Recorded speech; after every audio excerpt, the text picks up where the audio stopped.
আসসালামু আলাইকুম ওয়ারহমতুল্লাহি ওয়াবারাকাতুহ। প্রিয় ভাই ও বোনেরা, আজকের ভিডিওটা অনেকের জীবনের কথা। হয়তো আপনি এখন একটা কষ্টের মধ্যে আছেন। যাকে সবচেয়ে বেশি ভালোবাসেন তার সাথেই সবচেয়ে বেশি ঝগড়া হচ্ছে। হয়তো স্বামী বা স্ত্রীর সাথে, হয়তো মা বাবার সাথে, হয়তো ভাই বা বোনের সাথে, হয়তো সবচেয়ে কাছের বন্ধুর সাথে। প্রতিদিন একই কথা, প্রতিদিন একই ঝগড়া, প্রতিদিন একই অশান্তি। মনে হচ্ছে কেন এটা হচ্ছে? এই মানুষটাকে কি আমি ছেড়ে দেব, নাকি এটা আমার দোষ? আল্লাহ কি আমাকে কোনো বার্তা দিচ্ছেন?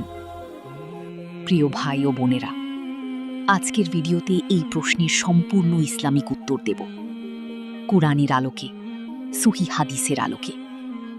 চলুন শুরু করি। বিসমিল্লাহ। অংশ ১, ঝগড়া ও অশান্তি কি স্বাভাবিক? ভাই ও বোনেরা, সবার আগে একটা কথা, কাছের মানুষের সাথে মতভেদ ও অশান্তি হওয়া এটা স্বাভাবিক। এমনকি নবী রাসূলদের পরিবারেও মতভেদ হয়েছে।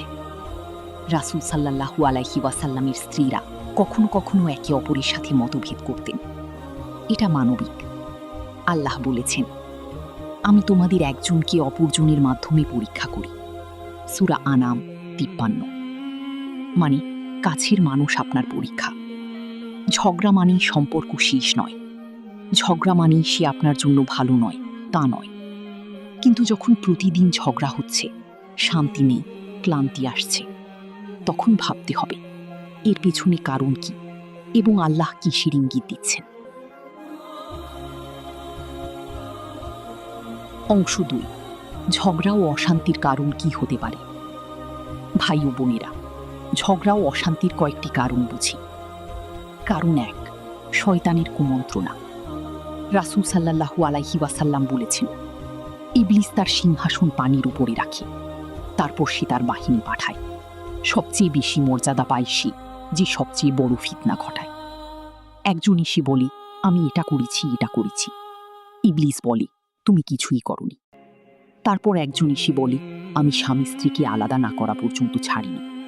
তখন ইবলিস তাকে কাছে নেয় এবং বলে, তুমিই সেরা। মুসলিম। মানে পরিবারে অশান্তি তৈরি করা শয়তানের সবচেয়ে পছন্দের কাজ। যখন কাছের মানুষের সাথে ঝগড়া বাড়ছে, শয়তান সেখানে কাজ করছে। কারণ ২, গুনাহের প্রভাব। রাসূল সাল্লাল্লাহু আলাইহি ওয়াসাল্লাম বলেছেন, যখন কোনো বান্দা গুনাহ করে তার অন্তরে একটি কালো দাগ পড়ে। যদি সে তওবা করে দাগ মুছে যায়, যদি না করে দাগ বাড়তে থাকে। তিরমিজি। গুনাহ মানুষের অন্তর কঠিন করে। অন্তর কঠিন হলে কাছের মানুষের সাথে বোঝাপড়া কমে, ছোট কথায় রাগ আসে, অশান্তি হয়। কারণ ৩, জিকির ও ইবাদত কম। আল্লাহ বলেছেন, যে আমার স্মরণ থেকে মুখ ফেরায় তার জন্য সংকীর্ণ জীবন হবে। সূরা তহা ১২৪। যখন জীবনে আল্লাহর জিকির কম, জীবন সংকীর্ণ হয়। সংকীর্ণ মন থেকে ঝগড়া বেড়ে যায়। কারণ ৪, যোগাযোগের সমস্যা। অনেক সময় ঝগড়া হয় একে অপরকে না বোঝার কারণে। কথা বলার পদ্ধতি সঠিক নয়। আল্লাহ বলেছেন, মানুষের সাথে ভালো কথা বলো। সূরা বাকারা ৮৩। কারণ ৫, আল্লাহর পরীক্ষা। হয়তো আল্লাহ এই পরিস্থিতি দিয়ে আপনাকে পরীক্ষা করছেন, দেখছেন আপনি কিভাবে সামলান। অংশ ৩, আল্লাহ কিসের ইঙ্গিত দিচ্ছেন? ভাই ও বোনেরা, এখন মূল প্রশ্ন, কাছের মানুষের সাথে প্রতিদিন ঝগড়া ও অশান্তি হলে আল্লাহ কিসের ইঙ্গিত দিচ্ছেন? ইঙ্গিত ১, তওবা ও ইস্তেগফার করার সময়। আল্লাহ হয়তো বলছেন, আমার দিকে ফিরে আসো। রাসূল সাল্লাল্লাহু আলাইহি ওয়াসাল্লাম বলেছেন, যে বেশি ইস্তেগফার করে আল্লাহ তার সব কষ্ট দূর করেন এবং অকল্পনীয় পথ থেকে রিজিক দেন। আবু দাউদ। অশান্তি আসছে মানে আল্লাহ তওবার দরজা দেখাচ্ছেন। ইঙ্গিত ২, নিজেকে সংশোধন করার সময়। হয়তো আল্লাহ বলছেন, নিজের দিকে তাকাও। আল্লাহ বলেছেন, তোমাদের উপর যে বিপদ আসে তা তোমাদের হাতের কামাইয়ের কারণে। সূরা শুরা ৩০। মানে বিপদের পেছনে নিজের গুনাহ থাকতে পারে। নিজেকে প্রশ্ন করুন, আমি কি কোথাও ভুল করছি? ইঙ্গিত ৩, সম্পর্ক সংশোধনের সময়। হয়তো এই সম্পর্কে কিছু সংশোধন দরকার।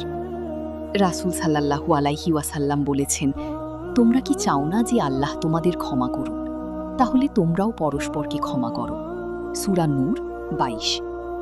ক্ষমা করুন, নম্র হন, বোঝার চেষ্টা করুন।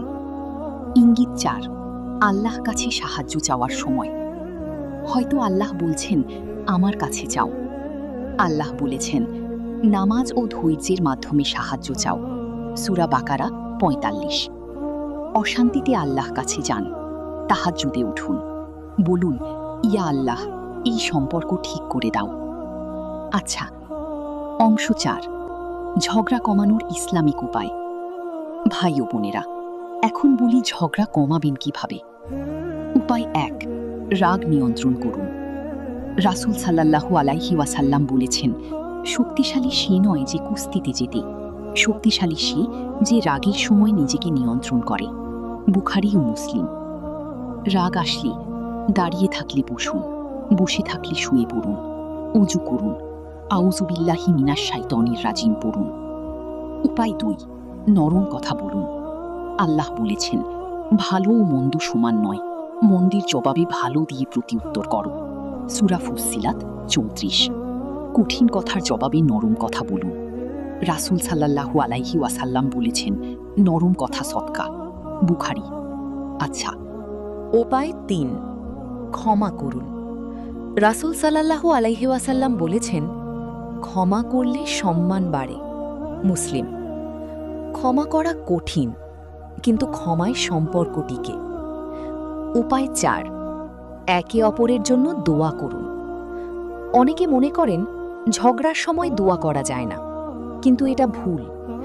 বরং রাসূল সাল্লাল্লাহু আলাইহি ওয়াসাল্লাম বলেছেন, যে তার ভাইয়ের অনুপস্থিতিতে তার জন্য দোয়া করে, ফেরেশতা বলে আমিন, এবং তোমার জন্যেও তাই হোক। যার সাথে ঝগড়া হচ্ছে তার জন্য গোপনে দোয়া করুন, ইয়া আল্লাহ, আমাদের মধ্যে বোঝাপড়া দাও, ভালোবাসা দাও। উপায় ৫, একসাথে নামাজ পড়ুন। স্বামী স্ত্রীর ক্ষেত্রে একসাথে নামাজ পড়া সম্পর্ক ভালো রাখে। রাসূল সাল্লাল্লাহু আলাইহি ওয়াসাল্লাম বলেছেন, আল্লাহ সেই পুরুষের উপর রহম করুন যে রাতে উঠে নামাজ পড়ে এবং স্ত্রীকেও উঠায়। আবু দাউদ। একসাথে আল্লাহর সামনে দাঁড়ালে মনের দূরত্ব কমে। উপায় ৬, বেশি বেশি ইস্তিগফার করুন। রাসূল সাল্লাল্লাহু আলাইহি ওয়াসাল্লাম বলেছেন, যে বেশি ইস্তিগফার করে আল্লাহ তার সব কষ্ট দূর করেন। আবু দাউদ। প্রতিদিন সকালে ১০০ বার ইস্তিগফার পড়ুন, সম্পর্কের অশান্তি কমবে ইনশাআল্লাহ। অংশ ৫, কখন বুঝবেন সম্পর্ক ছেড়ে দিতে হবে?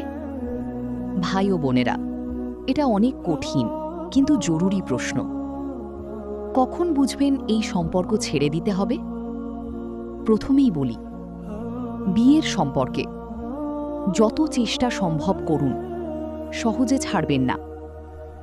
রাসূল সাল্লাল্লাহু আলাইহি ওয়াসাল্লাম বলেছেন, আল্লাহর কাছে সবচেয়ে অপছন্দের হালাল বিষয় হল তালাক। আবু দাউদ। তালাক হালাল, কিন্তু আল্লাহ পছন্দ করেন না। তাই আগে সব চেষ্টা করুন। কিন্তু কিছু পরিস্থিতিতে সম্পর্ক থেকে বের হওয়া জরুরি। পরিস্থিতি ১, শারীরিক বা মানসিক নির্যাতন। যদি কেউ আপনাকে শারীরিকভাবে বা মানসিকভাবে নির্যাতন করে, ইসলামে এটা সহ্য করার নির্দেশ নেই। আল্লাহ বলেছেন, তোমরা নিজেদের ক্ষতি করো না। সূরা বাকারা ১৯৫। নিজেকে ক্ষতি থেকে বাঁচানো ফরজ। পরিস্থিতি ২, দিন নষ্ট হচ্ছে।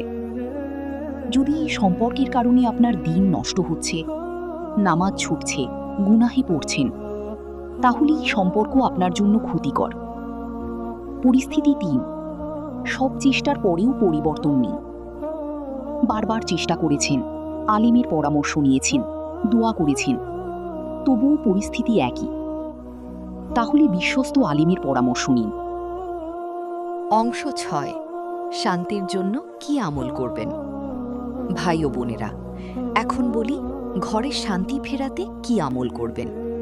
আমল 1, প্রতিদিন সকালে আয়াতুল কুরসি পড়ুন। রাসূল সাল্লাল্লাহু আলাইহি ওয়াসাল্লাম বলেছেন, যে ঘরে আয়াতুল কুরসি পড়া হয় শয়তান সেই ঘরে প্রবেশ করতে পারে না। আমল 2, সূরা বাকারা তিলাওয়াত করুন। রাসূল সাল্লাল্লাহু আলাইহি ওয়াসাল্লাম বলেছেন, যে ঘরে সূরা বাকারা পড়া হয় শয়তান সেই ঘর থেকে পালিয়ে যায়। মুসলিম। আমল 3, বিসমিল্লাহ বলে ঘরে প্রবেশ করুন।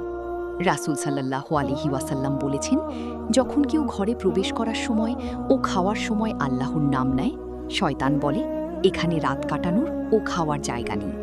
মুসলিম। আমল 4, স্বামী স্ত্রী একসাথে তাহাজ্জুদ পড়ুন। একসাথে আল্লাহর সামনে দাঁড়ালে মনের দূরত্ব কমে।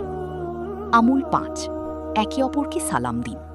রাসূল সাল্লাল্লাহু আলাইহি ওয়াসাল্লাম বলেছেন, তোমরা ঈমানদার না হওয়া পর্যন্ত জান্নাতে যাবে না এবং পরস্পরকে ভালো না বাসা পর্যন্ত ঈমানদার হবে না। আমি কি তোমাদের এমন একটি কাজ বলবো না যা করলে তোমরা পরস্পরকে ভালোবাসবে? সালামের প্রসার করো। মুসলিম। আমল 6, ঘরে দোয়ার পরিবেশ তৈরি করুন। সন্ধ্যায় ঘরে কোরআন তিলাওয়াত করুন। একসাথে দোয়া করুন। আমিন। অংশ 7, স্বামী স্ত্রীর ঝগড়ায় বিশেষ নির্দেশ। ভাই ও বোনেরা, স্বামী স্ত্রীর মধ্যে ঝগড়া হলে বিশেষ কিছু কথা বলি। আল্লাহ বলেছেন, তোমরা তাদের সাথে ভালোভাবে বসবাস করো। সূরা নিসা 19। ভালোভাবে বসবাস করা এটা আল্লাহর নির্দেশ। রাসূল সাল্লাল্লাহু আলাইহি ওয়াসাল্লাম বলেছেন, তোমাদের মধ্যে সেরা সে যে তার স্ত্রীর কাছে সেরা। তিরমিজি। এবং রাসূল সাল্লাল্লাহু আলাইহি ওয়াসাল্লাম আরও বলেছেন, মুমিন পুরুষ মুমিন নারীকে ঘৃণা করবে না। সে যদি তার একটি স্বভাব পছন্দ না করে অন্য একটি স্বভাব পছন্দ করবে। মুসলিম। মানে স্বামী স্ত্রীর মধ্যে পার্থক্য থাকবে, কিন্তু ভালো দিকটা দেখুন। রাসূল সাল্লাল্লাহু আলাইহি ওয়াসাল্লাম আরেকটি গুরুত্বপূর্ণ কথা বলেছেন, কোনো মুমিন পুরুষ তার স্ত্রীকে ঘৃণা করুক না। যদি তার একটি কাজ অপছন্দ হয় অন্য একটি কাজ পছন্দ হবে। মুসলিম। প্রিয় ভাই ও বোনেরা, আজকের ভিডিওর সার কথা, কাছের মানুষের সাথে প্রতিদিন ঝগড়া ও অশান্তি হলে আল্লাহ হয়তো কয়েকটি ইঙ্গিত দিচ্ছেন। 1, তওবা ও ইস্তিগফার করো। 2, নিজেকে সংশোধন করো। 3, সম্পর্ক সংশোধন করো। 4, আল্লাহর কাছে সাহায্য চাও। এবং মনে রাখবেন, ঝগড়া মানেই সম্পর্ক শেষ নয়। চেষ্টা করুন, ক্ষমা করুন, দোয়া করুন। আল্লাহ বলেছেন, নিশ্চয়ই কষ্টের সাথে স্বস্তি আছে। সূরা ইনশিরাহ 6। আপনার ঘরে শান্তি আসবে ইনশাআল্লাহ। আল্লাহ তাআলা আমাদের সবার ঘরে শান্তি দিন, আমাদের সম্পর্কগুলোতে বরকত দিন, আমাদের পরিবারকে হেফাজত করুন। আমিন, আমিন, সুম্মা আমিন। ভাই ও বোনেরা, এই ভিডিওটি এখনই শেয়ার করুন। কমেন্টে লিখুন, ইয়া আল্লাহ, আমার ঘরে শান্তি দাও। চ্যানেলটি সাবস্ক্রাইব করুন, বেল আইকনে ক্লিক করুন। আল্লাহ হাফিজ। আসসালামু আলাইকুম ওয়া রাহমাতুল্লাহি ওয়া বারাকাতুহু।